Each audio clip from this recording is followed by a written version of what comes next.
Hi. So continuing on with motivational interviewing, we're going to be looking at the method of MI, what they call the method or the four processes. And we'll focus particularly on the concept of using reflections for engagement. So in motivational interviewing, I think most models have sort of this sense that a conversation has different sort of stages to it. And motivational interviewing is no different than that. It's not like rigid around these different sort of processes that go on. And there's certainly sort of a recognition that conversations are very fluid and they move back and forth between different sort of actions. But it's helpful to kind of conceptualize four different sort of functions that are happening in the conversation. The first function, and this is usually happening at the beginning of the conversation, is engaging the client, getting making that sort of connection, building the rapport, getting on the same page. From there, the conversation moves towards focusing what's going to be the focus of the conversation, so we're not kind of going all over the map, but that it has some direction. Evoking, which is the key sort of concept in motivational interviewing, where we're trying to elicit from the client their reasons for wanting to make a change. And then finally, planning. And so one of the big things with motivational interviewing is it's really holding off on the planning piece until the client is at a place that they're ready to engage with that plan. And so there's a lot more focus up front about this connecting with the client and evoking from the client their reasons for change. And so this is probably the hardest thing that clinicians have in terms of getting their head around motivational interviewing when they're actually doing it, is that writing reflex. We want to kind of jump towards the plan. And so we have to hold off with that, specifically with clients that are ambivalent about making a change. The more we push the plan, the more clients are going to fight us on that. And so we want to hold off on that until the client's ready for that. So let's talk about kind of the first phase in that, and that's engaging. So the process by which both parties establish a helpful connection and a working relationship. So I think you guys have done a lot of kind of work around this. How do you build a relationship? How do you connect with the client?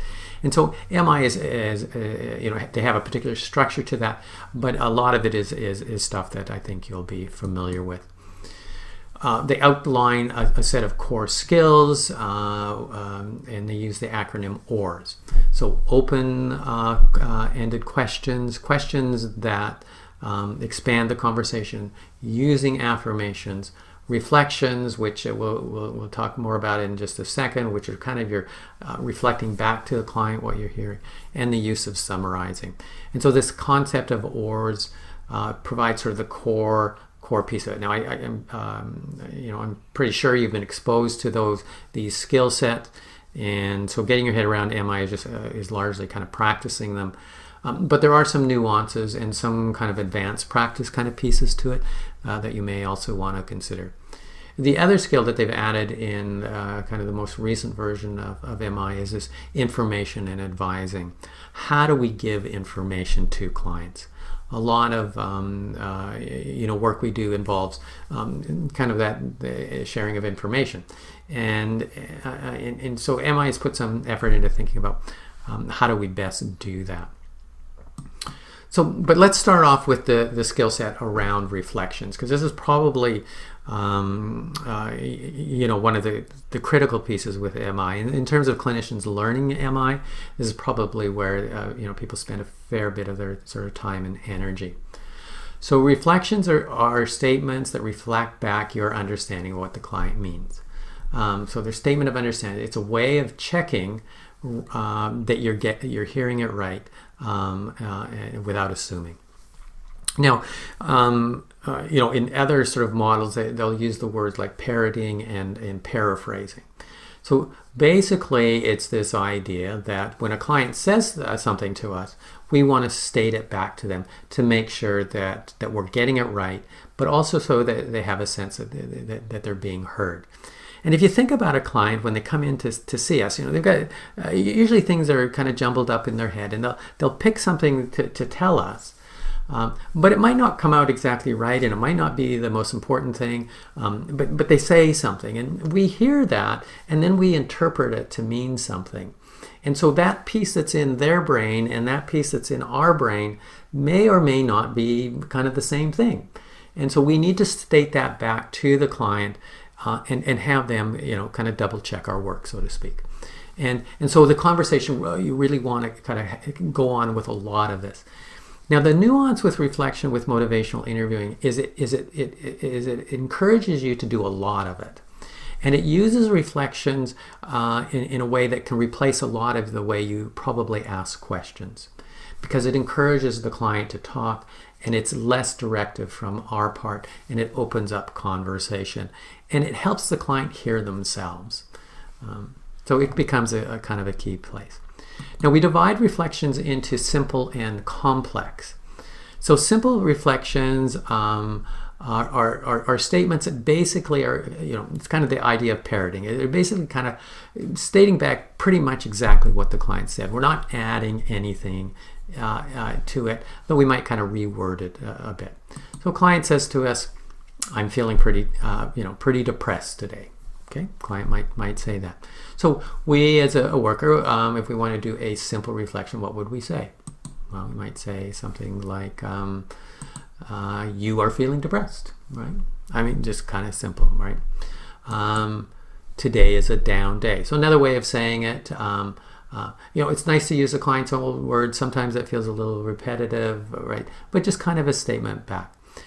When you first learn this feels awkward, but it actually for most clients goes over quite well. So it's just simply stating back to them what you're hearing. Okay, I get it. Okay, this is what you're saying. Okay, da-da.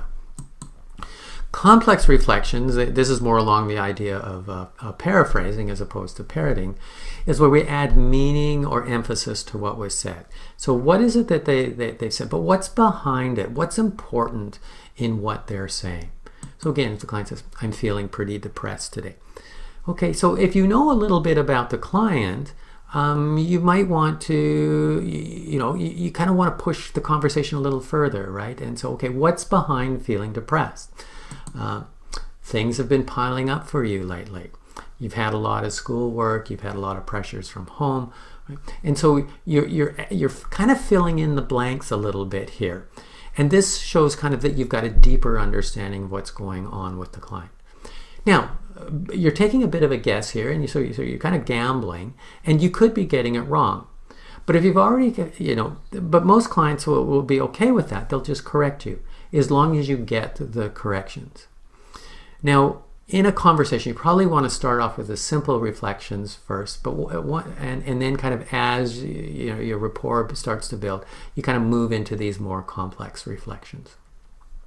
Now, I think I have another example here. It takes a lot of determination to get through each day. So here the comment is kind of pushing it a little bit farther. I'm feeling depressed today. It takes a lot of determination to get through each day. Now, something I want to kind of highlight here for you is if we kind of think about where will the conversation go if I make a certain statement. So this is kind of one of the nuances with motivational interviewing, and kind of gets a little bit more into kind of advanced practice, is that what you reflect back to the client will affect the direction of the conversation. So if I say things have been piling up for you lately, what does the conversation become about? The things that are piling up. Right? The difficulties, the stress, the pressure. And so that may be an important thing to do in the conversation for me to understand what the client is going through.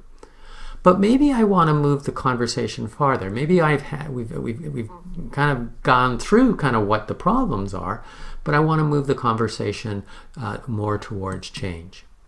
It takes a lot of determination to get through each day. So where does that take the conversation?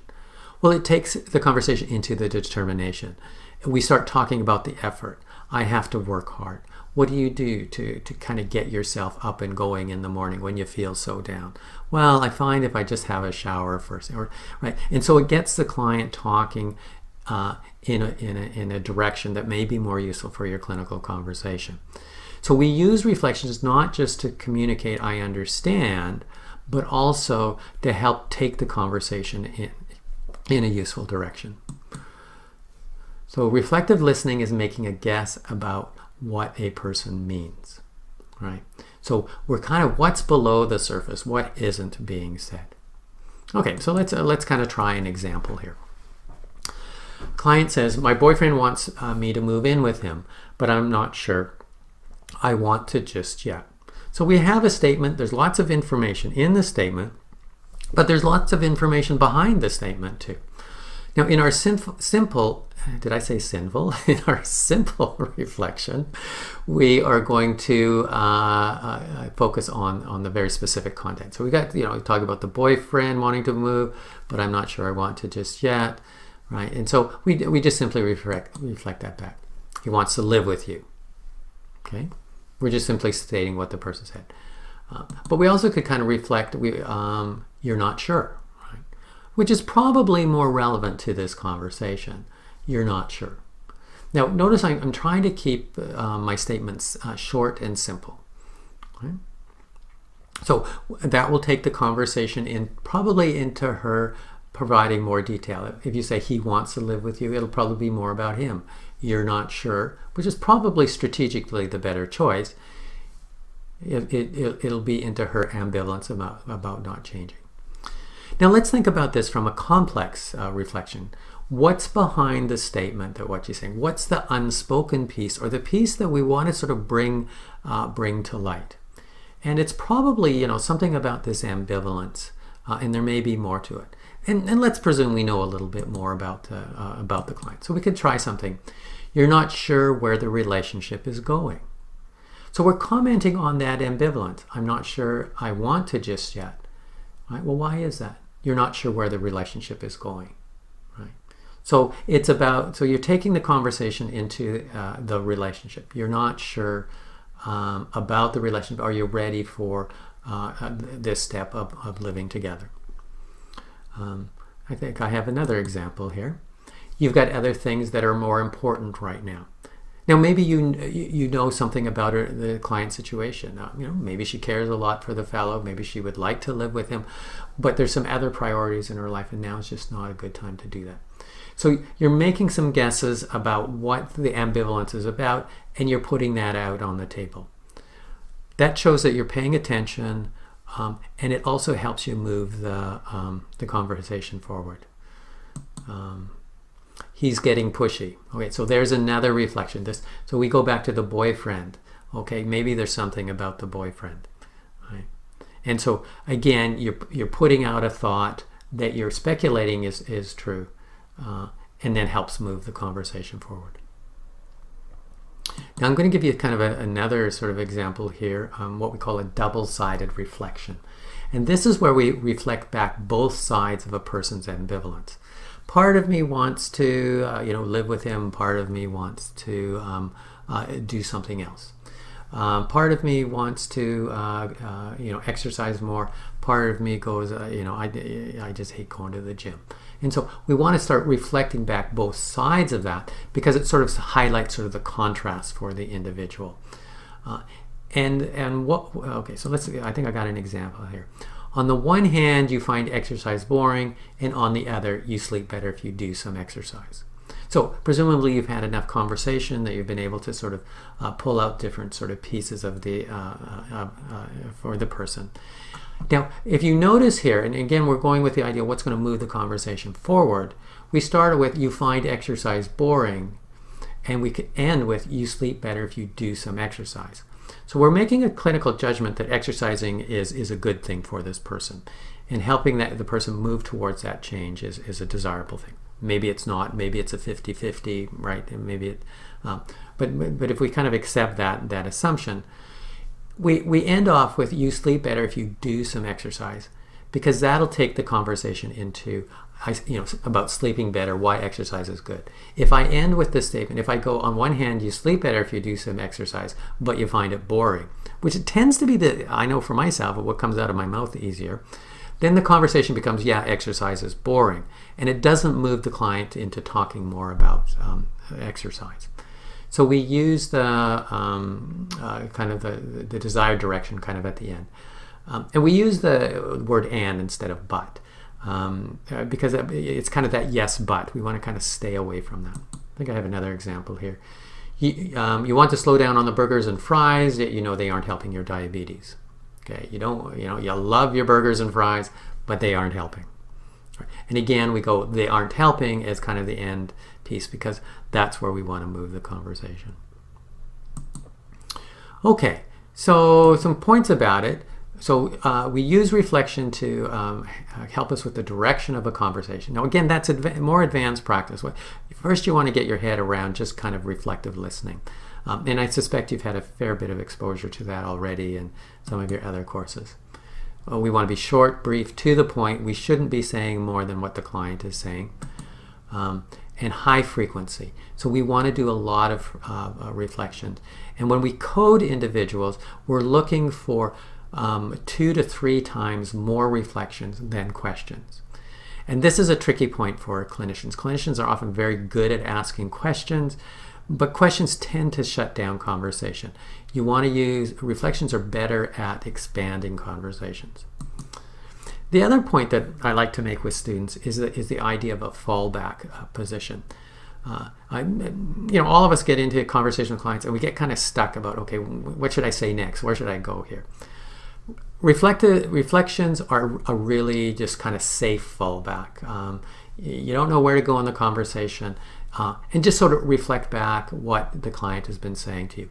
It buys you a bit of time to think about where you might go, but it also fits kind of your listening well. Okay, all right. Well, I'm going to end that there on kind of reflections, and we'll go after here. We'll go on to some of the other OAR skills.